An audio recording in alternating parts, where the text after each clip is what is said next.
الرحيم الله لا إله إلا هو ليجمعنكم إلى يوم القيامة لا ريب فيه ومن أصدق من الله حديثا فما لكم في المنافقين فئتين والله أركسهم بما كسبوا أتريدون أن تهدوا من أضل الله ومن يضلل الله فلن تجد له سبيلا ودوا لو تكفرون كما كفروا فتكونون سواء فلا تتخذوا منهم أولياء حتى يهاجروا في سبيل الله فإن تولوا فخذوهم واقتلوهم حيث وجدتموهم ولا تتخذوا منهم وليا ولا نصيرا بس ٹھیک إلا ہے. صدق الله صدق اللہ العظيم. العظیم. اچھا یہاں یہ جو آیات ہیں آگے تک، اس میں جو ہے بہت سارے معاملات جو ہم پہلے پڑھتے رہے ہیں اسی کی سمری ہے. ایک تو جو ہے شروع میں جو اللہ تعالیٰ نے جو آیات ودو لو تکفرون کما کفروا فتکونون سواء فلا تتخذوا منہم اولیاء، کیا فرمایا کہ کافروں کے ساتھ تمہارے معاملات کیا ہوں کہ کافروں کے ساتھ جو ہے تم ان کو دوست نہ بناؤ. اور جب یہ دوست بنانے کی بات ہوتی ہے تو ہم نے آپ کو بتایا کہ 4 قسم کے جو رشتے ہوتے ہیں. ایک تو ہوتا ہے موالات، مواسات، مدارات، اور پھر جو ہے یہ موالات یعنی کہ جو ولی بنانا ہے نا، مواخات. تو ایک تو بھائی چارہ ہے وہ ہمیں ہر ایک سے کرنا ہے، پھر ہر ایک کی خاطر مدارات کرنی ہے، نان مسلمز کی بھی، سب کی ہیں. لیکن جہاں تک دوستی کی بات ہوتی ہے وہ نہیں کرنی ہے نا. پھر اس کے بعد اللہ تعالیٰ نے منافقوں کے ساتھ کیسے معاملات کرنے ہیں وہ اللہ تعالیٰ بتا رہے ہیں. اس میں بھی جو ہے وہ 3 قسمیں ہیں. ایک تو کیا ہے کہ ایک تو وہ منافق ہیں جو ہجرت نہیں کر رہے ہیں، تو کیا کہہ رہے ہیں کہ اگر وہ ہجرت سے باز رہے ہیں تو جہاں پاؤ ان کو پکڑ لو اور قتل کرو. یعنی کہ یہ ہمارا کام نہیں ہے، یہ جو اگر اسلامی کوئی ریاست ہے تو وہ کرے گی، کیونکہ جو ہے وہ جو ہے دشمن ہے. اور ان میں سے کسی کو اپنا دوست اور مددگار نہ بناؤ، البتہ وہ منافق اس حکم سے مستثنیٰ ہیں، ایگزمپٹڈ ہیں، جو کسی ایسی قوم سے جا ملیں جن کے ساتھ تمہارا معاہدہ ہے. یعنی ہمیں پتہ ہے کہ یہ جو ہے ہمارے خلاف ہیں، لیکن جو ہے وہ کسی اور قوم کے ساتھ جا کے مل گئے ہیں جن سے ہمارا پہلے سے معاہدہ ہوا ہے، اب ہم ان کو جو ہے نہیں پکڑیں گے، نہ ہم ان کو قتل کریں گے. پھر تیسری قسم کے کون سے منافق ہیں کہ وہ بھی ایگزمپٹ ہیں، جو تمہارے پاس آتے ہیں اور وہ لڑائی چاہتے ہی نہیں، نہ تم سے لڑنا چاہتے ہیں نہ اپنی قوم سے لڑنا چاہتے ہیں. تو ان کے لیے تم بھی جو ہے وہ کنارہ کش ہو، اور تم بھی جو ہے لڑنے سے جو ہے وہ باز رہو. پھر اللہ تعالیٰ نے کیا فرمایا کہ اللہ نے تمہارے لیے ان پر دست درازی کی کوئی سبیل نہیں رکھی، کیونکہ وہ جب لڑائی نہیں کر رہے تو ہمیں کیا ضرورت ہے کہ ہم ان سے لڑائی کریں. پھر ایک اور قسم کے منافق ہیں جو چاہتے ہیں کہ تم سے بھی امن میں رہیں اور اپنی قوم سے بھی. یعنی کہ یہ جو ہے بہت چالاک قسم کے ہیں کہ سامنے سامنے تو اچھے ہیں اور اپنی قوم کے ساتھ بھی ساری ہمدردیاں ہیں ان کی ہیں، تو جب فتنے کا موقع ہوگا تو اس میں کود پڑیں گے. تو ایسے لوگ اگر تمہارے مقابلے سے باز نہ رہیں اور صلح کے ساتھ تمہارے آگے نہ، صلح کا ہاتھ تمہارے لیے نہ پیش کریں، اپنے ہاتھ نہ روکیں، تو پھر اللہ تعالیٰ کیا فرما رہے ہیں، فخذوہم وقتلوہم حیث ثقفتموہم، جہاں بھی تم پاؤ تو تم ان کو جو ہے قتل کرو. یہ دیکھیں ہمیشہ یہ بات یاد رکھیں، کیونکہ اگر ہم تھوڑا سا حصہ پڑھتے ہیں تو لوگ بہت غلط طریقے سے جو ہے اس کو کوٹ کرتے ہیں کہ ہاں بھی اسلام میں تو یہ کہ جہاں پکڑو قتل کرو. تو یہ میری اور آپ کی ذمہ داری نہیں ہے، یہ جو ہے اسلامی ریاست کی ذمہ داری ہے نا. اب جو ہے آیت نمبر 92 یہ ہائی لائٹ کر لیں، یہ بہت ہی اہم آیت ہے. اللہ تعالیٰ کیا فرما رہے ہیں، وَمَا كَانَ لِمُؤْمِنٍ أَن يَقْتُلَ مُؤْمِنًا إِلَّا خَطَأً وَمَنْ قَتَلَ مُؤْمِنًا خَطَأً فَتَحْرِيرُ رَقَبَةٍ مُؤْمِنَةٍ وَدِيَةٌ مُّسَلَّمَةٌ إِلَىٰ أَهْلِهِ إِلَّا أَن يَصَدَّقُوا. اب یہ مختلف قسم کی، دیکھیے قتل جو ہے وہ 2 طرح کا قتل ہوتا ہے. سورہ مائدہ کی آیت نمبر 32 میں ہم پڑھیں گے، اور سورہ بقرہ میں بھی ہم نے کتب علیکم القصاص پڑھا تھا ہے نا. تو قتل عمد کیا ہوتا ہے کہ عمدن کا کیا مطلب ہے کہ جان بوجھ کے پوری نیت ارادے کے ساتھ، اور قتل خطا کہ غلطی سے ہو گیا، چاہ تو نہیں رہے تھے، جیسے حضرت موسیٰ علیہ السلام سے ہوا تھا کہ وہ تو جو ہے اس کو سرزنش کرنے کے لیے جو ہے ہاتھ اٹھایا تھا، تو ان کا وہ ہاتھ اتنا سخت پڑا کہ جو ہے اس کی ڈیتھ ہو گئی، تو وہ قتل خطا. تو اس میں جو ہے نا اب یہ ساری آیات ہیں بہت ہی زبردست ہیں، اس کی صرف میں آپ کو میننگ بتا رہی ہوں. پہلی کنڈیشن کیا ہے کہ قتل خطا اپنی قوم سے، یعنی وہ دارالاسلام سے ہوں. تو اس کے لیے کیا ہے، جو شخص کسی مومن کو غلطی سے قتل کرے تو اس کو کفارہ یہ ہے کہ مومن کو غلامی سے آزاد کرے، یعنی اس کو غلامی کا زمانہ تھا، اور مقتول کے وارثوں کو خون بہا، ہے نا، وہ دیت کی بات ہم نے پڑھی تھی نا، اللہ یہ کہ وہ خون بہا معاف کر دیں، یہ ہوگی پہلی صورت۔ دوسری کہ اگر وہ مسلمان مقتول کسی ایسی قوم سے تھا جس سے تمہاری دشمنی ہو تو اس کا کفارہ ایک مومن غلام آزاد کرنا، یہ دوسری کنڈیشن ہو گئی۔ اگر وہ کسی ایسی غیر مسلم قوم کا فرد تھا جس سے تمہارا معاہدہ ہو تو اس کے وارثوں کو خون بہا دیا جائے گا، پھر اس کو مارا نہیں دیا جائے گا، اور خون بہا باقاعدہ جو ہے وہ جو جن کے پاس اتھارٹی ہوتی ہے وہ ڈیسائیڈ کرتے ہیں، اور ایک مومن غلام کو آزاد کرنا ہوگا۔ پھر جو غلام نہ پائے، اب تو غلاموں کا زمانہ نہیں ہے تو وہ لوگ کیا کریں، کفارہ کیسے دیں، تو وہ پے در پے کانسیکیٹو 2 months فاسٹنگ کرے نا، 2 مہینے لگاتار روزے رکھے، یہ اس گناہ پر اللہ سے توبہ کرنے کا طریقہ ہے۔ توبۃ من اللہ وکان اللہ علیما حکیما، اور اللہ تعالیٰ سب جانتا ہے اور اللہ تعالیٰ حکمت والا ہے۔ تو یہ ہو گئی ہماری قتل خطا، اور اس کی 3-4 کنڈیشنز ہیں نا۔ اب جو ہے وہ قتل عمد، وَمَن يَقْتُلْ مُؤْمِنًا مُتَعَمِّدًا فَجَزَاؤُهُ جَهَنَّمُ خَالِدًا فِيهَا وَغَضِبَ اللَّهُ عَلَيْهِ وَلَعَنَهُ وَأَعَدَّ لَهُ عَذَابًا عَظِيمًا۔ جو شخص کسی مومن کا جان بوجھ کر قتل کرے تو اس کی سزا تو کیا ہے، جہنم میں، جس میں وہ ہمیشہ رہے گا، اور اللہ کا غضب اور اس کی لعنت ہے۔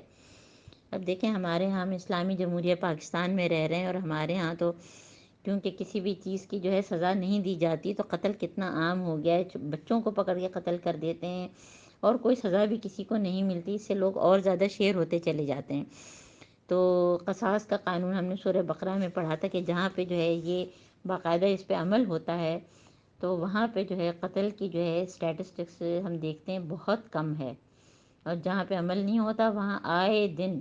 روز کا اخبار اٹھا لیں، خبریں سن لیں، ہر وقت جو ہے اسی قسم کی خبریں ہم کو سننے کو ملتی ہیں۔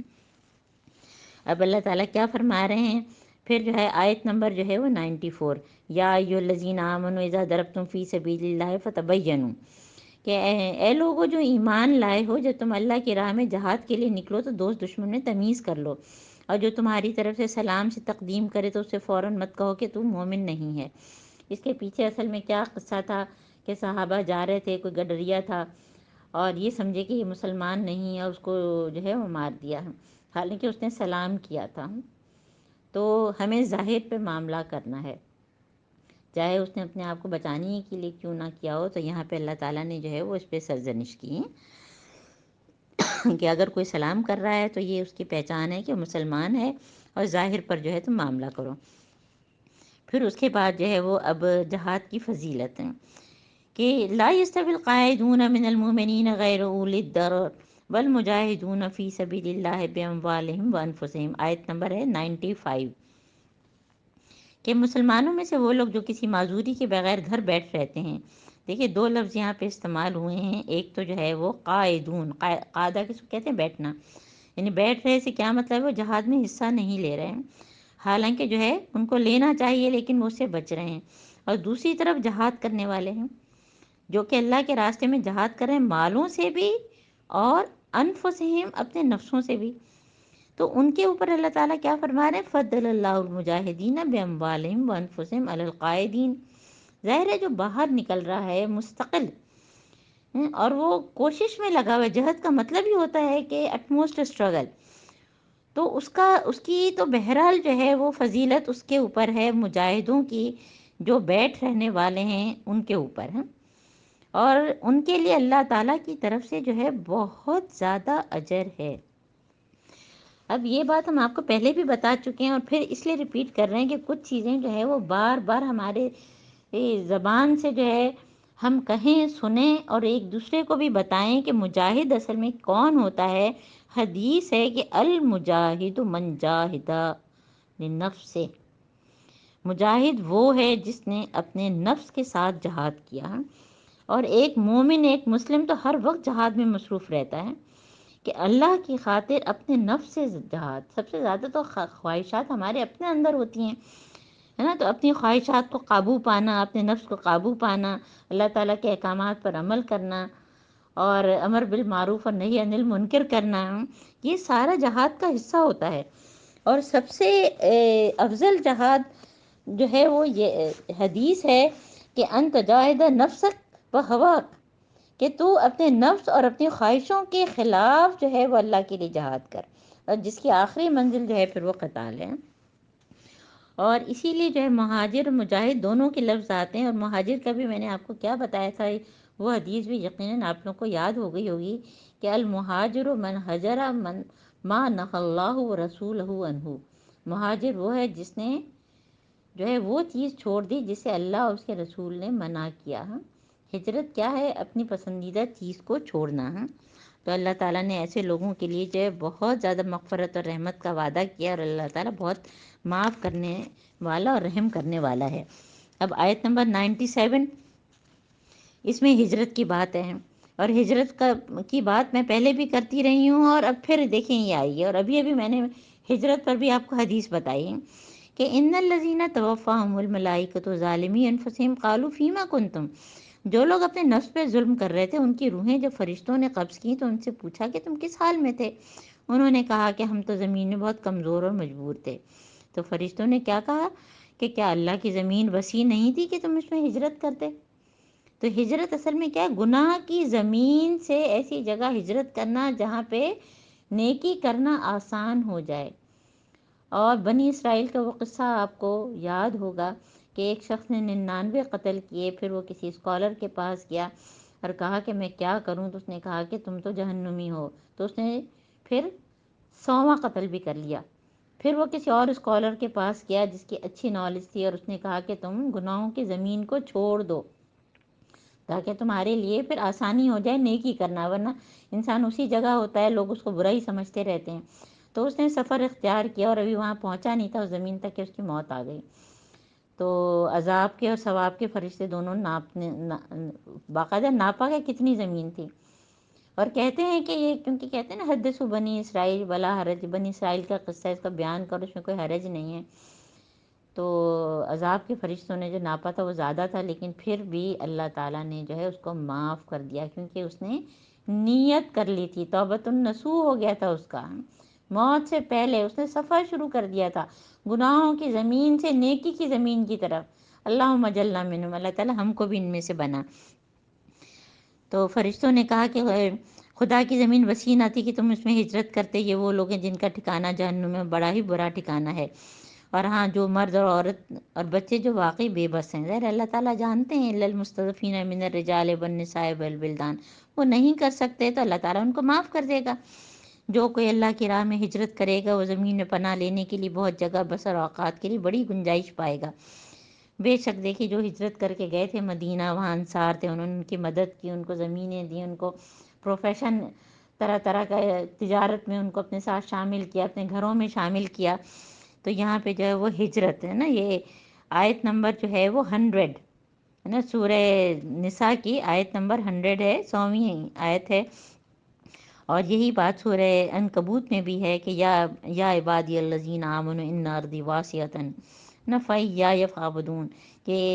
اے ایمان والو تم ہجرت کیوں نہیں کرتے؟ اللہ کی زمین بہت وسیع ہے، جہاں پہ ہم کو یہ لگے کہ یہاں پہ ہمارا ایمان محفوظ نہیں ہے تو ہم ہجرت کر جائیں۔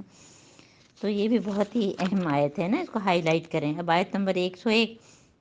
میں قصر نماز، دیکھیں سارے اہم احکامات اس میں سورہ نساء میں ہیں۔ اور جب تم لوگ جو ہے وہ سفر کے لیے نکلو تو کوئی مذائقہ نہیں اگر نماز میں اختصار کرو۔ قصر کی نماز، پہلے جو ہے نا جب نماز فرض کی گئی تھی تو صرف 2 ہی تھی، پھر کچھ نمازیں 4 ہو گئی ہیں،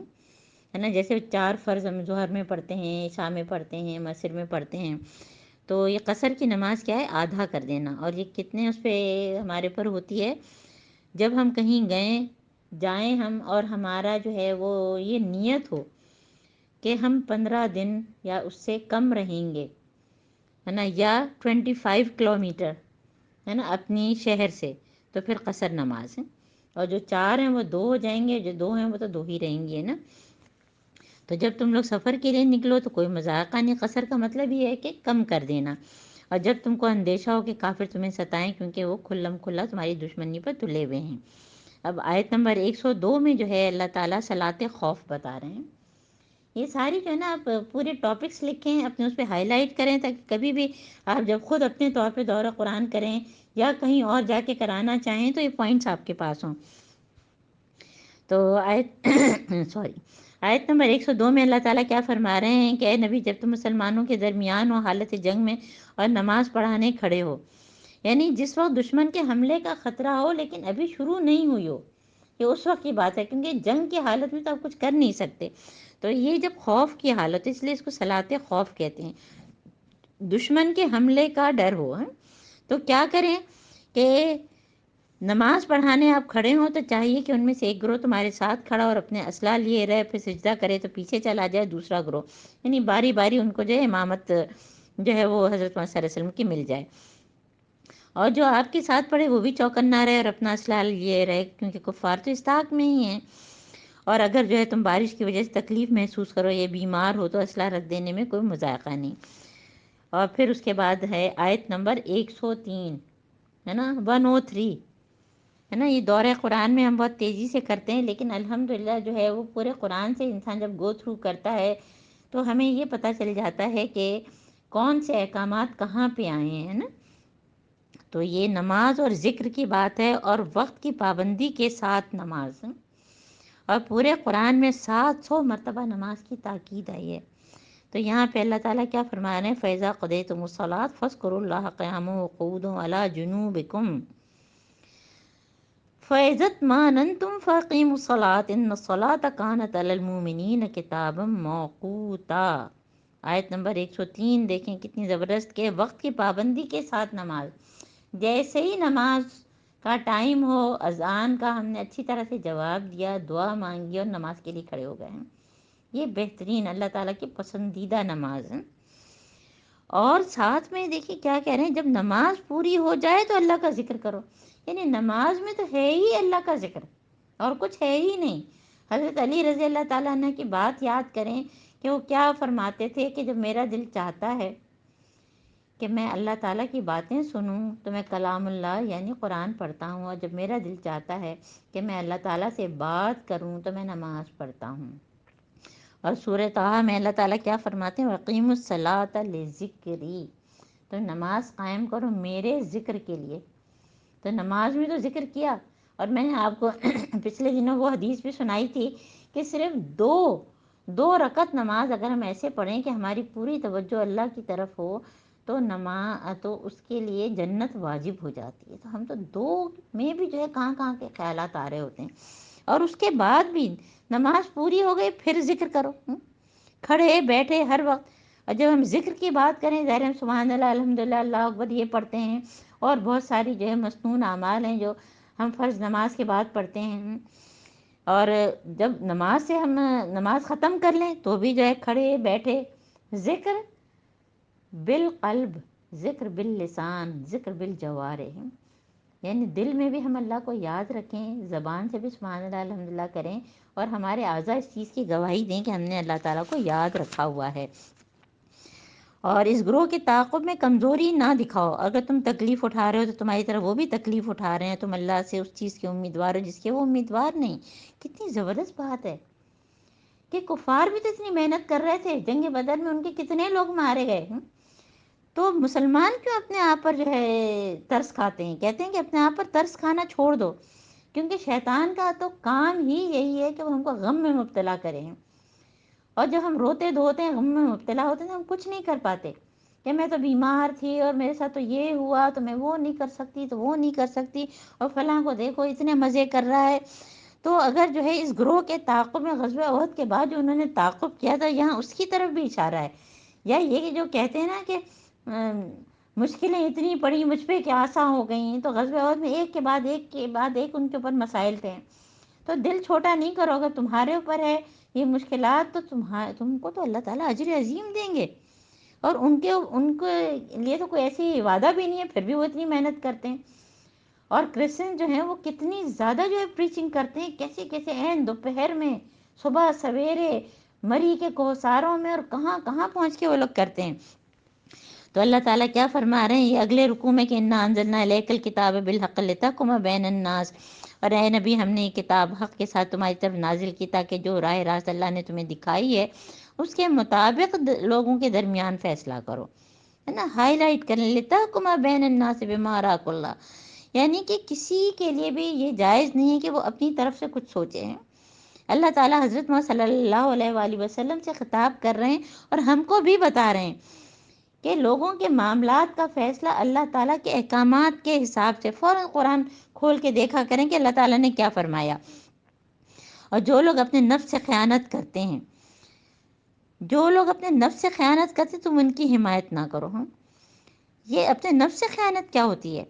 دوسروں کے ساتھ خیانت دراصل اپنے نفس کے ساتھ خیانت ہوتی ہے۔ کہتے ہیں نا، ان احسنتم احسنتم لانفسکم، اگر تم کچھ نیکی کرو گے تو اپنے لیے کرو گے۔ ہم اگر کسی کو کوئی صدقہ خیرات دیتے ہیں، کسی کو مسکرا کے دیکھتے ہیں، کوئی اور اچھا کام کرتے ہیں، تو دراصل ہم اپنے لیے کر رہے ہیں۔ اور اگر ہم نے کسی کے ساتھ بددیانتی کی تو اس کو جو نقصان پہنچے گا وہ تو دنیا ہی کا نقصان ہوگا، ہمارا تو آخرت کا نقصان ہو جائے گا۔ تو اس لیے اللہ تعالیٰ یہ فرما رہے ہیں کہ اللہ تعالیٰ کو ایسے شخص پسند ہی نہیں۔ ان اللہ لا یحب من کان خوانا نسیما، گناہ گار اور خیانت کار۔ اور یہ لوگ انسانوں سے اپنی حرکات چھپا سکتے ہیں مگر اللہ سے نہیں چھپا سکتے۔ اللہ تعالیٰ تو ہر وقت ان کے ساتھ ہوتا ہے، جب یہ راتوں کو چھپ کر، یعنی کہ جو جتنی بھی سازشیں ہوتی ہیں نا رات کے اندھیرے میں ہوتی ہیں، تو یہ اللہ تعالیٰ بتا رہے ہیں۔ اور اس کے بعد اب آیت نمبر 110، اس میں توبہ استغفار کی بات پھر آئی ہے۔ وَمَن يَعْمَلْ سُوءًا أَوْ يَظْلِمْ نَفْسَهُ ثُمَّ يَسْتَغْفِرُ اللَّهَ يَجِدِ اللَّهَ غَفُورًا رَحِيمًا، اور کوئی شخص اگر جو ہے اس سے اگر کوئی برائی، کوئی برا فعل ہو جائے اور اس کے بعد وہ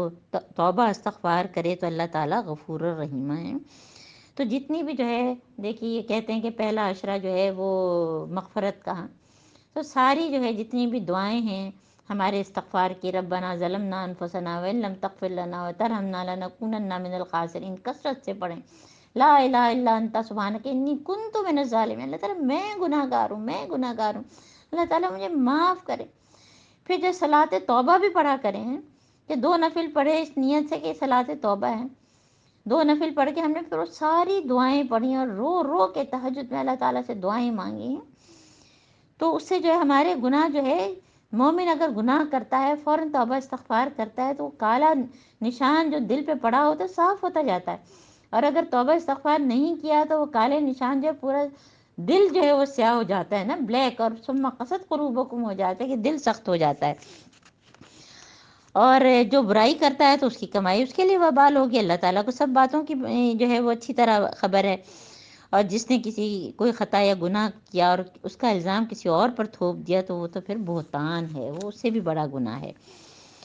وَلَوْلَا فَضْلُ اللَّهِ عَلَيْكَ وَرَحْمَتُهُ لَهَمَّتْ طَائِفَةٌ مِّنْهُمْ أَن يُضِلُّوكَ، اور اے نبی اگر اللہ کا فضل نہ ہوتا تو اس کی رحمت تمہارے شامل حال نہ ہوتی تو یہ گروہ تم کو غلط فہمی میں مبتلا کرنے کا فیصلہ کر ہی لیا تھا۔ منافقین اور یہودیوں نے، اور پھر وہ زہر دینے کی بات حضرت محمد صلی اللہ علیہ وسلم کو، وہ سارا ہم ہر دفعہ دور قرآن میں جو ہے پڑھتے ہیں اور ہم سب کو پتہ ہے۔ اور آیت نمبر 113 میں اللہ تعالیٰ کیا فرما رہے ہیں، وَأَنزَلَ اللَّهُ عَلَيْكَ الْكِتَابَ وَالْحِكْمَةَ، اللہ تعالیٰ نے تم پر کتاب بھی نازل کیا، تم کو وہ حکمت بھی دی، اور عَلَّمَكَ مَا لَمْ تَكُنْ تَعْلَمُ، تم کو وہ سکھایا جو تم نہیں جانتے تھے۔ آیت نمبر 113 سلاس ہمارا ہو گیا ہے۔